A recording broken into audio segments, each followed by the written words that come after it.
প্রশ্ন 3 পুটকি 29 কৌশলগত পরিকল্পনা নির্ধারণে বিবেচ্য বিষয়সমূহ কি কি? অথবা কৌশলগত পরিকল্পনা প্রণয়নের বিবেচ্য বিষয়সমূহ আলোচনা কর। যা বি 2012 সকল বিভাগ, 2014 হিসাব বিজ্ঞান, 2020 ফিন্যান্স।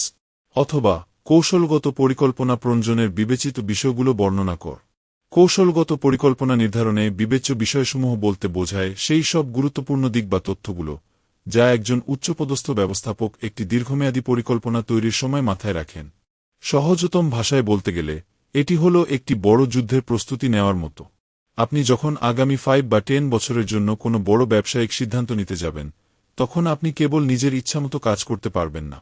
আপনাকে দেখতে হবে আপনার নিজের শক্তি কতটুকু, আপনার শত্রুরা, প্রতিযোগীরা কি করছে, বাজারের মানুষ কি চাইছে এবং দেশের অবস্থা কেমন। এই যে বিভিন্ন বিষয়গুলো আপনার সিদ্ধান্তকে প্রভাবিত করে এবং যেগুলো বিচার বিশ্লেষণ না করলে আপনার পুরো পরিকল্পনাটি ব্যর্থ হতে পারে, সেগুলোই হল কৌশলগত পরিকল্পনার বিবেচ্য বিষয়। একজন নতুন শিক্ষার্থীর জন্য বিষয়টি এভাবে বোঝা সহজ।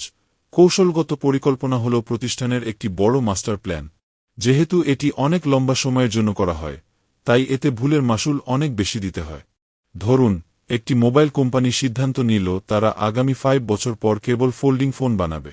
এখন এই সিদ্ধান্ত নেওয়ার আগে তাদের দেখতে হবে বর্তমানে তাদের পকেটে কত টাকা আছে, মানুষ ফোল্ডিং ফোন পছন্দ করবে কিনা, অন্য কোম্পানিগুলো কি ধরনের ফোন বানাচ্ছে এবং ভবিষ্যতে নতুন কোনো প্রযুক্তি আসবে কিনা।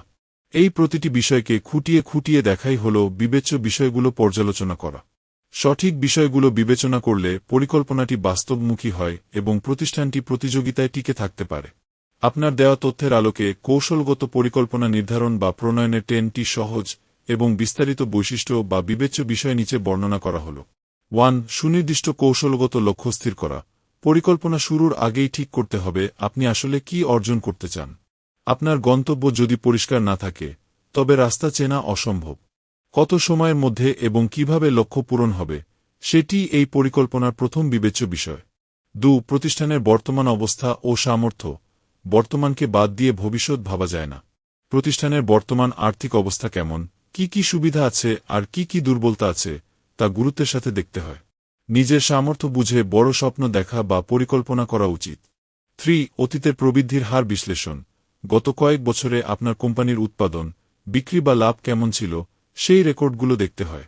প্রবৃদ্ধির এই হার না জানলে আপনার আগামী দিনের পরিকল্পনা অবাস্তব হয়ে যাওয়ার সম্ভাবনা থাকে।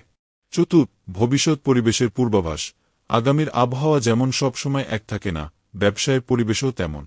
ভবিষ্যতে দেশের রাজনীতি, অর্থনীতি বা মানুষের সামাজিক রুচি কেমন হতে পারে, তার একটি আগাম ধারণা রাখা কৌশলগত পরিকল্পনার জন্য অত্যন্ত জরুরি। 5. প্রতিযোগীদের রণকৌশল মূল্যায়ন। আপনি বাজারে একা নন। আপনার প্রতিদ্বন্দ্বীরা বর্তমানে কি করছে এবং ভবিষ্যতে তারা কি করতে পারে, সেই সম্পর্কে গভীর জ্ঞান থাকতে হবে। তাদের টেক্কা দিয়ে বাজারে নিজের আধিপত্য বজায় রাখাই কৌশলগত পরিকল্পনার মূল কাজ। নতুন প্রতিযোগী আসার ভয়। কেবল পুরনো শত্রুদের নিয়ে ভাবলে চলবে না। ভবিষ্যতে বাজারে নতুন কোনো শক্তিশালী কোম্পানি আসতে পারে কি না, সেদিকেও নজর রাখতে হয়। নতুন কোনো কোম্পানি এলে আপনার বাজারের শেয়ার কমে যেতে পারে, তাই আগে থেকেই তার প্রস্তুতি নিতে হয়। 7. বিকল্প পণ্যের হুমকি বিবেচনা। অনেক সময় আপনার পণ্যের সাথে সরাসরি প্রতিযোগিতা না থাকলেও অন্য কোনো পণ্য আপনার কাস্টমার নিয়ে যেতে পারে। যেমন ইমেইল আসার পর চিঠির চল কমে গেছে। তাই আপনার পণ্যের কোনো বিকল্প বাজারে আসছে কিনা, তা মাথায় রাখতে হয়। 8. ক্রেতাদের চাহিদা ও রুচির পরিবর্তন। ব্যবসার প্রাণ হল ক্রেতা। সময়ের সাথে সাথে ক্রেতাদের পছন্দ ও ক্রয় ক্ষমতা বদলে যায়। ক্রেতারা ভবিষ্যতে কি পছন্দ করবে বা তাদের হাতে কত টাকা থাকবে, তা বিবেচনা না করলে যে কোনো পরিকল্পনা ব্যর্থ হতে বাধ্য।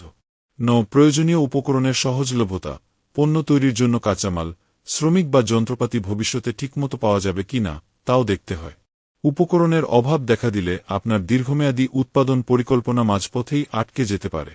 10. প্রযুক্তিগত আধুনিকায়ন। পৃথিবী দ্রুত ডিজিটাল হচ্ছে।